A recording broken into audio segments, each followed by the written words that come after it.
तेलंगाना हुकूमत के अक़लियती इदारे जो हैं यहाँ पर, जैसे कि माइनॉरिटी फाइनेंस कॉरपोरेशन है, अक़लियती कमीशन है, आप ये जैसे कि वक्फ बोर्ड है, हज कमेटी है, उर्दू एकेडमी है, ये इदारों में गुज़िश्ता बार की जो हुकूमत थी वो 9 साल 9.5 साल के दौरान में अक़लियतों के ताल्लुक़ से वहाँ पर कोई तवज्जो नहीं दी गई और वो सब इदारे निहायत ही ठप होके रह गए हैं, बहुत ख़राब हालत में हैं।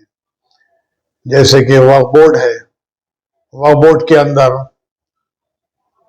सीओ परमानेंट होना चाहिए था, आज तक कोई सीओ परमानेंट नहीं डाला गया है।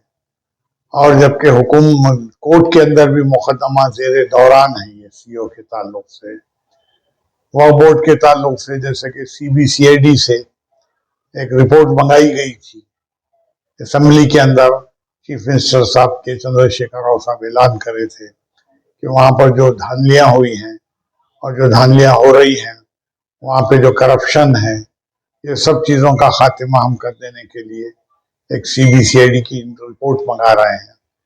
कई महीने गुजर गए हैं लेकिन आज तक उसके ऊपर सही रफ्तार से काम नहीं हुआ, बहुत सुस्त रफ्तार से काम हो रहा है।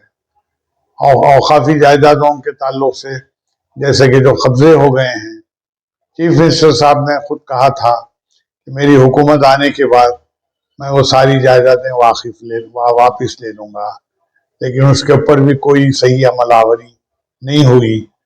और जो है रेवेन्यू सर्वे हुआ था, उसके अंदर असम्बली के अंदर हमारे ये होम मिनिस्टर साहब आज महमूद अली साहब ने बयान दिया था कि भाई 37,000 एकड़ ज़मीन तो आइडेंटिफाई हो गई है, बाकी की मजीद ज़मीन भी आइडेंटिफाई हो जाएंगी, लेकिन आज तक वो पता नहीं कि भाई वो सर्वे में जो 77,000 एकड़ ज़मीन थी उसमें 37 तो आइडेंटिफाई हो गई, वो बाकी की ज़मीन आइडेंटिफाई हुई या नहीं हुई। रहा ये कि उस ताल्लुक से भी रेवेन्यू वाले भी बहुत सारी ज़मीनों को जो है वक्फ की अपने रिकॉर्डों के अंदर इंदराज कर लिए हैं। फिर जबकि उसको जो है सही ढंग से डिजिटलाइज करना चाहिए था, वो नहीं हुआ। और भी वक्फ की जो जो जायदादें हैं, आज उसका कोई पुरसाने हाल नहीं है। कोर्ट के अंदर भी जो है हज़ारों जायदादों के मुकदमे चल रहे हैं, कोई बराबर एफिडेविट वगैरह डाल के सही पैरवी नहीं हो रही है। मनीकोटा जागीर की भी 1653 एकड़ ज़मीन गवर्नमेंट हमारी है बोल के सुप्रीम कोर्ट के अंदर जीत ली।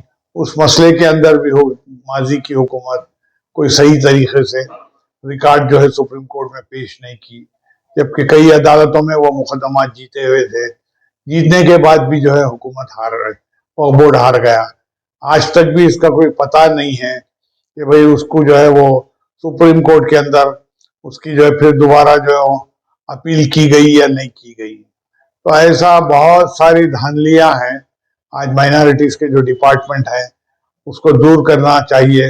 अब जो मौजूदा हुकूमत जो कांग्रेस की है, फिर मौजूदा हुकूमत ने भी जो है 6 जमानतों वाले जो है गारंटी वाले प्रोग्राम रखे हैं, जिसमें जो है वाकई काबिल सताइश बात यह है कि भाई बस में ख़वातीन को जो है फ्री में सफ़र करने का मौका मिल रहा है। लाखों लोग ख़वातीन जो है इससे इस्तेफादा कर रहे हैं।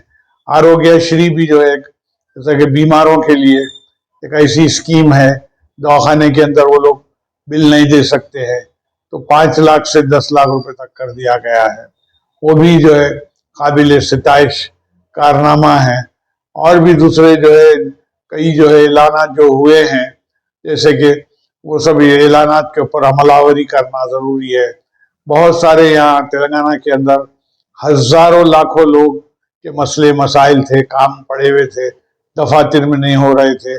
प्रजा पालना के नाम से स्कीम रख के सबके जो है जो क्या मसले मसाइल है हल करने के लिए हुकूमत 1 करोड़ से ज़्यादा जो है दरख्वास्तें ली है। तो ये भी अच्छी जो है बात है कि भाई जो लोगों के जो मसले मसाइल है हुकूमत उसे हल करना चाहती है। आज जबकि अक़लियतों के ताल्लुक से भी हमारे कांग्रेस की हुकूमत के मैनिफेस्टो में ये कहा गया और मुस्लिम डिक्लेरेशन के अंदर भी ये कहा गया कि हम 4,000 करोड़ का बजट मुसलमानों के लिए, जो अक़लियतों के लिए तेलंगाना के अंदर रखे हैं, तो उसको भी जो है आने वाले बजट के अंदर उसे भी जो है शामिल कर लेना चाहिए। जैसे कि आपके सब प्लान का भी जो जिक्र किया गया है कि भाई जो भी मुसलमानों के ताल्लुक से जो बजट फंड आता है वो वापस जो चला जाता है उसे सब प्लान के जरिए से उसे जो है दूसरे उसमें इस्तेमाल किया जाएगा। आज आप देखिए माइनॉरिटी फाइनेंस कॉरपोरेशन तकरीबन बीआरएस की हुकूमत में 9 साल के अंदर लाखों दरखास्तें लिए वो लोग लोन देने के लिए, और लाखों दरखास्तें माइनॉरिटी फाइनेंस कॉरपोरेशन के अंदर पेंडिंग है। मुश्किल से चंद लोगों को लोन मिला।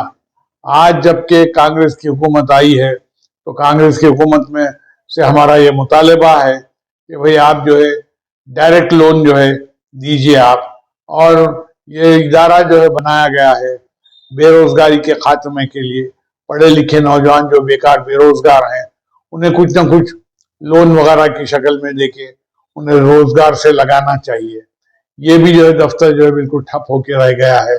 इसको भी इसकी भी इसके ताल्लुक से भी आज की मौजूदा हुकूमत को तवज्जो देना बेइंतहा जरूरी है। हज हाउस के ताल्लुक से भी मैं ये कहूँगा कि हज हाउस के बाजू एक जो है व्यू टावर के नाम से एक बनाया गया था 67 करोड़ की लागत से कांग्रेस की हुकूमत में। ये जो है बीआरएस की हुकूमत में वो बिल्डिंग को, वो कॉम्प्लेक्स को वही हालत में छोड़ दिया गया। आज मैं तो अपनी आंखों से देख रहा हूँ कि कई सालों से उसके सेलर में पानी खड़ा हुआ था। अभी हाल पहले वो पानी निकाल दिया गया, मैं सुना हूँ पानी खड़ा हुआ था, और वो बिल्डिंग को कंप्लीट नहीं किए। अगर वो बिल्डिंग को जो है कंप्लीट हो जाती है हज हाउस के बाजू की, वो भी एक आलीशान बिल्डिंग हज हाउस की तरह वो भी खड़े हो जाएगी, और उसके अंदर जितने माइनॉरिटीज के जो डिपार्टमेंट है वो सारे डिपार्टमेंट उसके अंदर कायम हो सकते हैं, और काफी हद तक मुसलमानों का के ताल्लुक से एक छोटा मोटा माइनॉरिटीज वेलफेयर का एक मिनी सेक्रेटेरिएट बन सकता है। आज आप देखिए उर्दू के ताल्लुक से भी मैं ये कहूँगा कि उर्दू को दूसरी सरकारी जबान का दर्जा दिया गया, लेकिन आज उर्दू बहुत ही बुरे जो है उससे दौर से गुजर रही है। जबकि आप उसके ट्रांसलेटर्स के नाम से लोगों को अपॉइंट किया गया और उर्दू में दरखास्तें लेंगे बोले, दफातर के अंदर दरखास्त तो दूर की बात है, दफातर के ऊपर बोर्ड तक भी उर्दू में नहीं है। आज स्कूलों की भी हालत बहुत खराब है, और आज जो है उर्दू एकेडमी का भी जो बजट फंड है आता है और बिल्कुल जो है वो उसके अंदर भी काफी जो है गड़बड़ियां हैं, और जो है बहुत सारा करप्शन है, बहुत सारे खराबियां हैं, और उसके वो फंड को भी वो फंड भी मिसयूज हुआ है। तो उर्दू की तरक्की के लिए वो बनाया गया था। आज उर्दू एकेडमी भी बहुत ही बदहाली का शिकार है। तो आज ये मौजूदा जो हुकूमत है, हमारी गुजारिश ये है कि भाई वो हुकूमत को चाहिए कि माइनॉरिटीज के जो है मुसलमानों के वास्ते जो बनाए गए हैं जो डिपार्टमेंट, जैसे कि वो सारे डिपार्टमेंट को कारकर्द कर दिया जाए, और जो हुकूमत वायदे की है 6 गारंटी के जो प्रोग्राम, मुस्लिम डिक्लेरेशन वगैरह जो है, ये सब लोन वगैरह की सहूलतें हैं, आप ये सब पूरी चीजें मिलना चाहिए। जबकि माजी के अंदर भी जो है आप सेटविंग एक इदारा कायम किया गया था पुराने शहर के लोगों के लिए, उनकी जो है बेरोजगारी के खात्मे के लिए बहुत सारे स्कीम्स थे, उसे भी जो है वो भी इदारा बिल्कुल ठप होके रह गया है।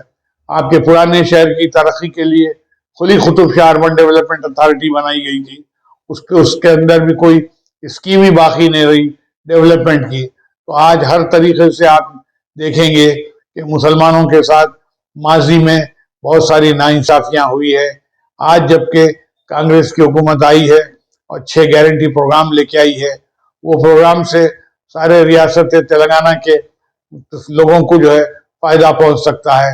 हुकूमत को चाहिए कि बहुत ही जो है नेक दिल से सच्चाई के साथ ये सब प्रोग्राम अंजाम दें। थैंक यू, शुक्रिया।